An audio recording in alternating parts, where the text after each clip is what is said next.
Jax's revenge domain. They handed me a cardboard box at 6:47 in the morning, not a phone call, not a sit-down meeting with HR and a box of tissues on the table. An email, sent at 6:15 a.m. before most people's alarms go off, telling me to report to the third floor before I could even get through my first cup of coffee. And when I got there, Trent Holland was already standing in the lobby with a security guard at his side, arms crossed, wearing the kind of expression that takes practice. My name is Wade Calloway. I'm 50 years old. And that morning, I had been the chief strategy officer of Holland Capital Group for 28 years. 28 years. I started when the building still had carpet from the 80s, and the fax machine was considered cutting edge. I'd seen 3 recessions move through that company like weather systems, slow at first, then all at once. I'd survived 2 ownership transitions, watched 4 CEOs come and go, and outlasted more rebrands than I could count without pulling the archives.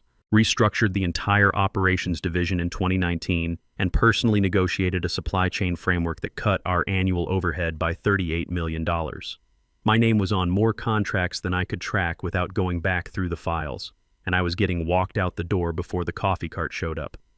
Trent, 33 years old, Harvard MBA, the CEO's only son, 3 months into a VP title nobody on the senior team thought he'd earned, handed me a sealed envelope. I didn't open it right away. I looked at the word terminated printed at the top of the cover letter visible through the fold, and I set it back on the desk. The company is moving in a new direction, he said. We need leadership that aligns with our digital transformation strategy. I've heard a lot of corporate language in 28 years. That sentence was the emptiest version of all of it. I tapped my finger on the desk 3 times. Slow, evenly spaced. You're doing this today, I said. You understand what's happening today. He understood. The entire building understood. At 2 p.m. that afternoon, we were supposed to sit down with Nolan Graves, CEO of Graves Energy, a man I had personally worked with for 15 years across 4 separate deals, and sign a $4 billion exclusive supply contract, the single largest transaction in Holland Capital's history.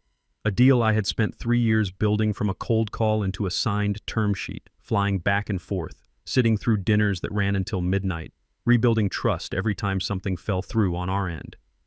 There was a key person clause buried in that agreement. I had insisted on it during the 3rd round of negotiations, when Nolan's legal team was pushing back on timeline guarantees. The clause named me specifically. It said that if I left the company before closing, for any reason other than death or medical leave, Graves Energy had the right to walk away without penalty. I'd put it there because I understood something that Trent clearly didn't. Nolan Graves wasn't doing business with Holland Capital. He was doing business with me. Trent glanced at the security guard rather than at me. We'll handle the signing internally. I picked up my jacket from the back of the chair, folded it over one arm, and walked to the elevator without another word. 9 floors. That's what I had. The lobby was already moving when the doors slid open, morning staff filing in with cups from the cart outside, a couple of board members arriving early for what was supposed to be a historic day, and standing near the main entrance, surrounded by his team of 6 advisors and attorneys, was Nolan Graves himself. He was early. With Nolan, early always meant the same thing. He was ready, he was committed, and he expected the other side to be the same. He spotted me before I'd taken 3 steps off the elevator, crossed the lobby directly. Wade. He extended his hand and shook it the way he always did. Firm. No theater. Ready to make some history today? There's been a change, I said. I'm no longer with the company. He didn't release my hand. Say that again. Terminated this morning. Effective immediately. Behind me I heard Trent's shoes on the marble. Fast steps.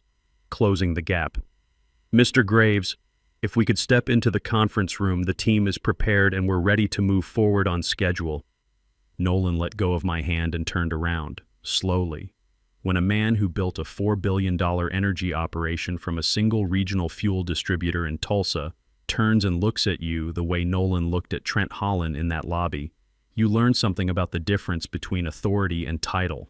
Real authority doesn't need volume. You fired the man who built this deal, he said. Flat, not a question, on signing day. It was a personnel decision, sir. It has no bearing whatsoever on the terms of the contract or our ability to. It has every bearing on the contract. Nolan looked at me one more time. Something passed between us that didn't need words. Then he turned to his team. We're leaving. The lobby went quiet in the way that large spaces go quiet when everyone in them is holding their breath. 18 Holland employees within earshot. Board members by the elevator bank. Not one of them spoke. I'd worked alongside most of them for the better part of a decade. I set the cardboard box on the edge of the security desk, nodded once to the guard, a guy named Pete who'd been at that post since 2003 and knew me by my coffee order, and walked out the front door. The morning air hit cold and clean. I stood on the sidewalk for maybe a full minute, just breathing it. No agenda, no calls to make. For the first time in years, not a single thing on the calendar. Then I flagged a cab, turned my phone off, and went home. Nobody prepares you for what the first few days actually feel like. You expect anger. Maybe you expect to sit at your kitchen table running through every conversation, every decision, looking for the moment. You could have seen it coming. That's what people assume happens. What actually happened was, I slept. Deeply, without an alarm. The way I hadn't since sometime in my early 40s when the job started running 24 hours in my head even when I was horizontal. I woke up the first morning and it was past 8 and the apartment was quiet and I lay there for a while just listening to it. I made actual breakfast. Eggs, toast, the whole thing. Not the granola bar grabbed off the counter on the way to catch a 7 a.m. call. I sat at the table and ate it without looking at a screen. I called my brother Colton on day 2. He runs a contracting business outside Columbus, builds decks and additions, knows every subcontractor in a 40-mile radius, and has strong opinions about wood grain and concrete mix ratios. We talked for almost 2 hours about a fishing trip we'd been half planning for 3 years, about a truck he was thinking of buying, about our father's old toolbox that neither of us had figured out what to do with. Not one word about Holland Capital. It was the best conversation I'd had in months. By day 4, I turned the phone back on. 74 messages. I went through them slowly, over a second cup of coffee, not rushing. Former colleagues I hadn't heard from in years, some reaching out with genuine concern, a few clearly just fishing for information.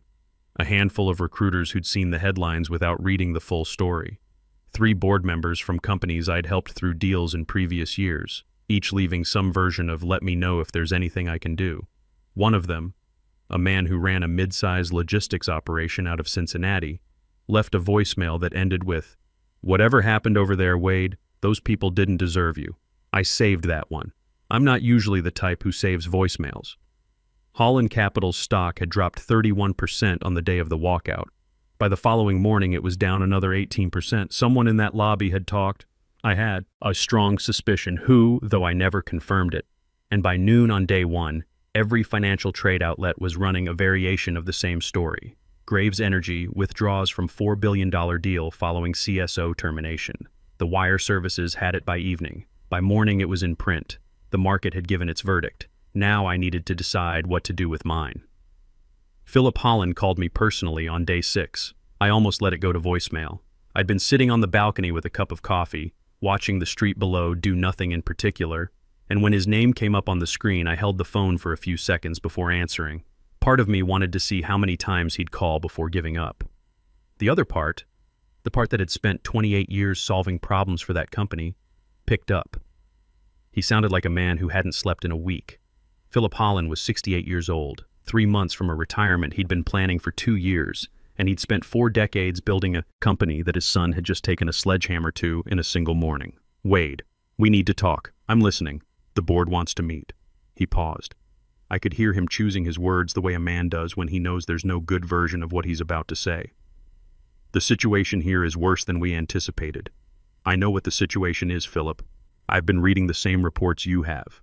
We need you to come back, to stabilize the client relationships, to get Nolan back to the table, to—" He stopped again. "To fix this." I got up from my chair and walked to the kitchen window. The street below was going about its business. A woman power walking with a stroller, a UPS truck double parked with the hazards on. The city completely indifferent to the crisis unfolding at Holland Capital Group. "What are you offering?" I asked. He named a number. It was lower than my previous salary. I let the silence sit for about 5 seconds. "Try again," I said, and ended the call. He called back the next day, and the day after that. By the 3rd call, the number had moved significantly. By the 4th, I told him to have the board ready on Thursday. I wore the same suit I'd had on the morning they walked me out. The one I'd been wearing when Pete the security guard took my badge and Trent stood there with his arms crossed like he'd just won something. I didn't do it for drama. I did it because I wanted every person in that boardroom to have to look at it and know exactly which morning they were trying to undo. Trent wasn't in the room. That absence told me everything I needed to know about how the board currently assessed his judgment. I sat down, opened the folder my attorney had prepared, and slid it across the table to the chairman without any opening remarks. "These terms aren't a starting point," I said. "This is where we land." The document ran 3 pages. Triple my previous salary, a seat on the board with full voting rights, complete strategic autonomy, no lateral sign-off, required on any deal I initiated or structured. And the clause that made 2 of the older board members sit forward in their chairs, 55% controlling ownership of any new business initiative I developed during my tenure. The company would hold a non-controlling 45% stake and receive proportional revenue, but decision-making authority would be mine entirely. "That's highly unusual," said the board member on the far left. A man named Garrett, who'd been on the audit committee for 11 years and prided himself on being the voice of caution in every room. "So is terminating your chief strategy officer by email at 6 in the morning on the day of the largest contract signing in company history," I said. "Consider it insurance against future misunderstandings." Nobody laughed. Nobody was supposed to. They looked at each other the way people do when they've run the numbers in their heads and don't like the answer but can't find a better one. The chairman, a man I'd worked alongside through 2 ownership transitions, picked up his pen without another word. One by one, around the table, they all signed. Getting Nolan back was a different kind of problem. I called him that same evening from my apartment, sitting at the kitchen table with a legal pad in front of me and nothing written on it. He answered on the second ring, which I took as a reasonable sign. "Wade, Nolan." A pause. Not hostile. Careful. "You know how much I respect you," he said. "I've told you that for 15 years and I meant it every time. But I watched your company walk you out of a building on the most important day of a 3-year negotiation, in front of my entire team. That's not something I set aside easily. I'm not asking you to set it aside," I said. "What I'm asking is that you separate the company from the person you're actually doing business with. You weren't signing that contract with Holland Capital. You were signing it with me. That's why the key person clause is in there. And now I have the legal, contractual authority, in writing, enforceable, with real consequences if breached, to guarantee every commitment I make to you." Silence on the line. With Nolan, silence was never empty. He processed out loud with other people. With me, he went quiet when he was actually thinking. "The terms will be different," he said. "I know. I'm not talking about minor adjustments, Wade. Significantly different. I expected that. Margin, timeline, performance benchmarks, all of it gets reopened." "Agreed." Another pause. Longer this time. "Walk me through why I should believe the same situation won't happen again in 6 months," he said. "Give me the actual argument, not the corporate version." So I did. I walked him through the contract clause by clause.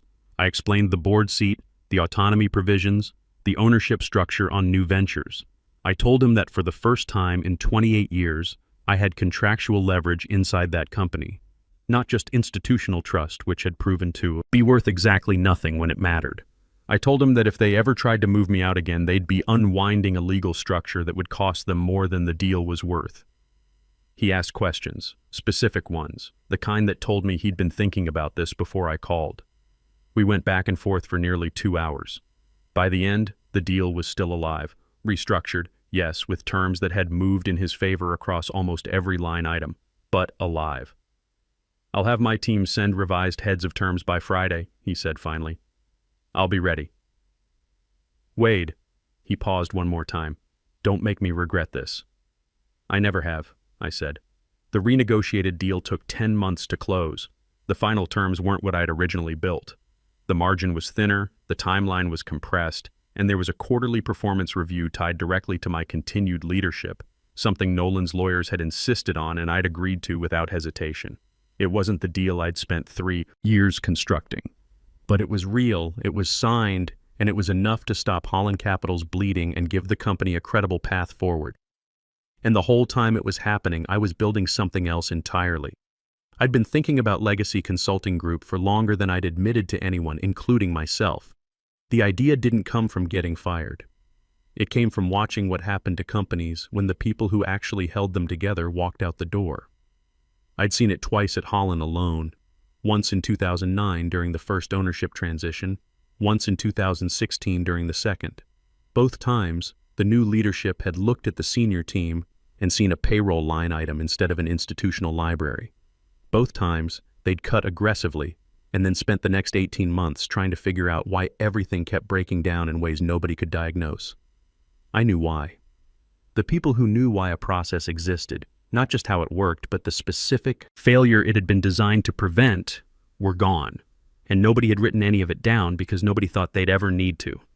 That was the problem I wanted to solve, not for Holland, for every mid-sized company sitting on the edge of a generational handoff with no idea how much they were about to lose. 6 months after I returned, I registered Legacy Consulting Group as a separate LLC. The 55% ownership clause in my contract with Holland, the one the board had signed without fully reading or without reading at all in Garrett's case, based on the look on his face when the Forbes piece ran, made the legal structure clean and defensible. Every framework I built, every client relationship I developed through Legacy, every methodology I put on paper belonged to the company I owned.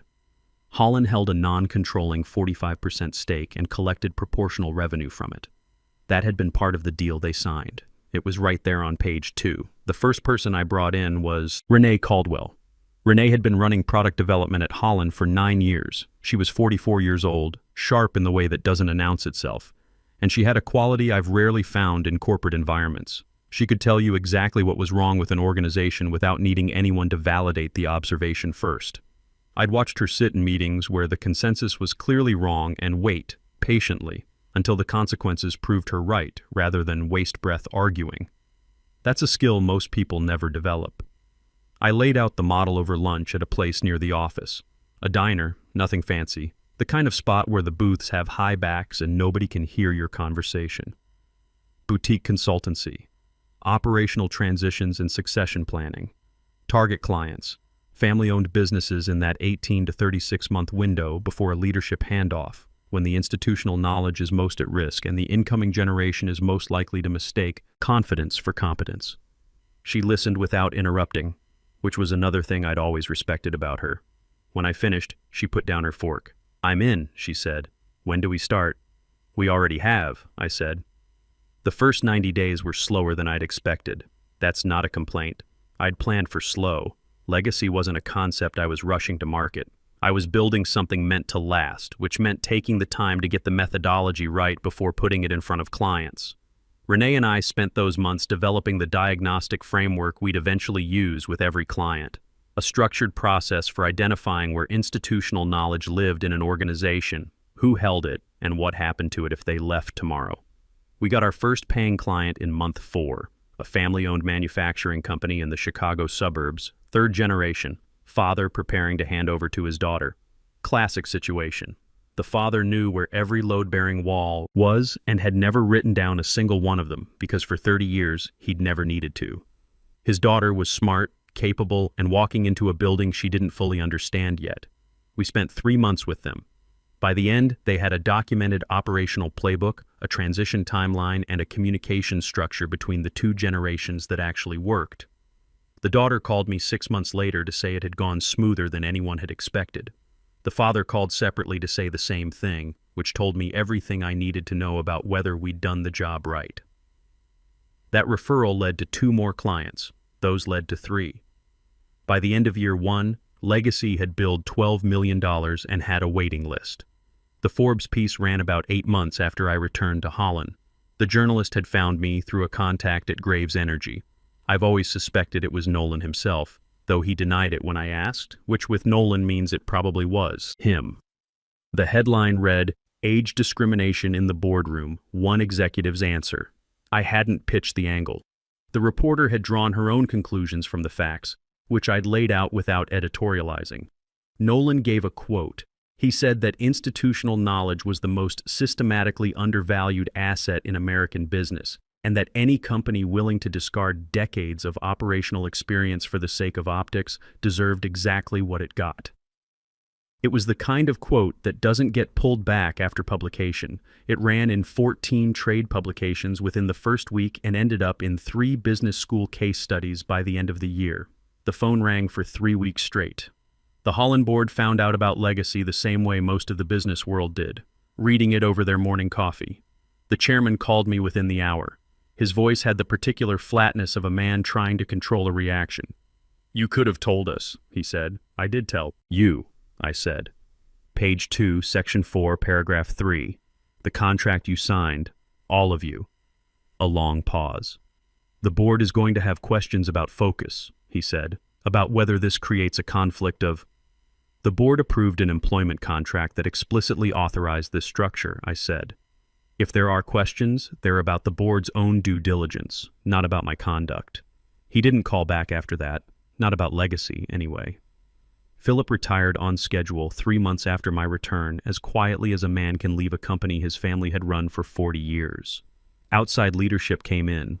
A woman named Carol Briggs, recruited from a competitor, no Holland family connection, no emotional stake in protecting anyone's legacy except the company's. She was exactly what the place needed. Trent was moved to a junior advisory role within the first month of Carol's tenure. He resigned 14 months after the morning he'd handed me that envelope, announcing on LinkedIn that he was pursuing an entrepreneurial opportunity in the fintech space. I read the post once and didn't think about it again. I had a company to run. By year 3, Legacy Consulting Group had 24 people on staff and a client list that included 6 companies most people in our sector would recognize by name. We weren't the biggest consultancy in the space. We weren't trying to be. The model worked precisely because we stayed focused: operational transitions, succession planning, institutional knowledge preservation for family-owned and founder-led businesses in that critical window before a handoff. We didn't chase Fortune 500 contracts or try to expand into strategy work or M&A advisory. Every time someone suggested we broaden the scope, I said the same thing. We do one thing, we do it better than anyone else, and we don't dilute it. Renee ran the day-to-day operations with the same clarity she'd brought to every room I'd ever watched her work in. I handled business development and the senior client relationships, the founders, the patriarchs, the men and women who'd spent 30 or 40 years building something and were now trying to figure out how to hand it off without watching it fall apart in the next generation's hands. Those conversations required a specific kind of credibility. You can't learn it from a case study. You have to have lived something close enough to it that the person across the table believes you understand what's actually at stake for them. I understood. Every single time. In year 4, a private equity group that had been tracking our growth for about 18 months reached out through an intermediary. They wanted to discuss acquisition. I took the meeting, which is not the same thing as agreeing to anything. But I took it. They put a number on the table before I'd poured the water. $45 million. I owned 55% of Legacy Consulting Group. I did the math while the man across from me was still explaining the rationale for the valuation. I didn't pick up a pen. I didn't change my expression. I just let him finish, asked 4 specific questions about the earn-out structure and transition timeline, and told him I'd have my attorney respond within the week. We closed on a Tuesday afternoon, 4 years and 3 months after Pete the security guard had taken my badge at the front desk of Holland Capital Group. No cardboard box, no security escort, no emails sent before sunrise. I signed the papers at our own conference table, in our own office, the one I'd leased on a personal check 4 years earlier when the LLC had exactly 2 employees and a methodology we hadn't finished writing yet. When the wire confirmation came through on my phone, I set it face down on the table and sat with it for about 30 seconds. Then I picked it up and called Renee. That evening, I took the whole team to dinner. Not a catered thing in a conference room, a real restaurant, round tables, open bar, the kind of night where people actually talk to each other instead of standing around with plates in their hands making small talk about the quarter. Renee stood up at some point and raised her glass. "To second acts," she said. I tapped the table 3 times. Then I raised mine. People ask me the same question every time I tell this story. They want to know if I was angry. If watching Trent lose his title, watching the stock price scrape along the floor for 2 years, watching the company I'd given 28 years to shrink to half its former size, if any of that felt like satisfaction. Here's the honest answer. I didn't spend much time watching any of it. I was busy. But I want to talk about the other part of the question, because what people are really asking, underneath the part about anger and satisfaction, is whether any of this is actually possible, whether the story I just told is something that happens to real people, or whether it's the version you tell yourself when you're lying awake at 2 in the morning trying to make sense of what happened to you. I've met a lot of men the past few years who went through something close to what I went through. Not the same details, the details are always different, but the same shape. There was a guy I'll call Ray, operations manager at a regional bank 26 years in. New ownership came in, brought their own people, and Ray got a meeting on a Friday afternoon that ended with a handshake and a severance packet. He told me he sat in his car in the parking garage for 45 minutes before he could drive home. Not because he was falling apart, because he genuinely could not understand what had just happened. He'd done everything right for 26 years, and it hadn't mattered. There was another man. I met him at a conference about a year after Legacy launched, who'd been a plant manager at a manufacturing company for 31 years. The company got acquired. The new owners flew in a team of consultants who were 28 years old on average and had never run a production floor in their lives.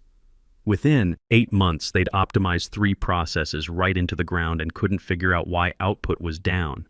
He knew exactly why. Nobody asked him. Both of those men had the same look when they told me their stories. A kind of bewildered steadiness, like they'd absorbed the hit and were still standing but hadn't quite figured out what direction to walk yet.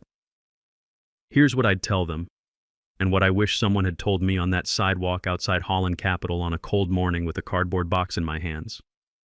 You didn't miscalculate. They did. They looked at 28 years, or 26, or 31, and saw a cost center instead of a foundation. They confused a title with the person holding it. They assumed that what you knew could be replaced by someone younger and cheaper, and they were wrong in a way they were about to find out the hard way.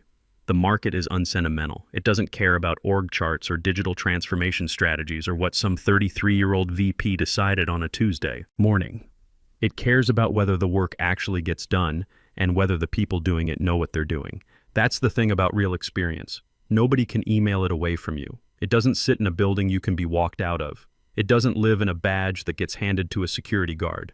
It lives in you, and it goes where you go, and it builds whatever you decide to build next.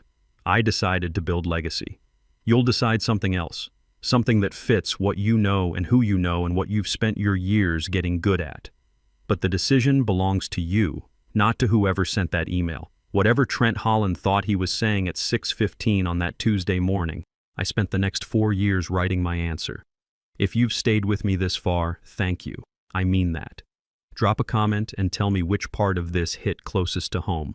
I read every single one. The men who tried to make you smaller never imagined you'd use the empty space they left to build something bigger than what they took. Experience isn't a liability that expires. It's compound interest. The longer they ignore it, the more it's worth when you finally collect.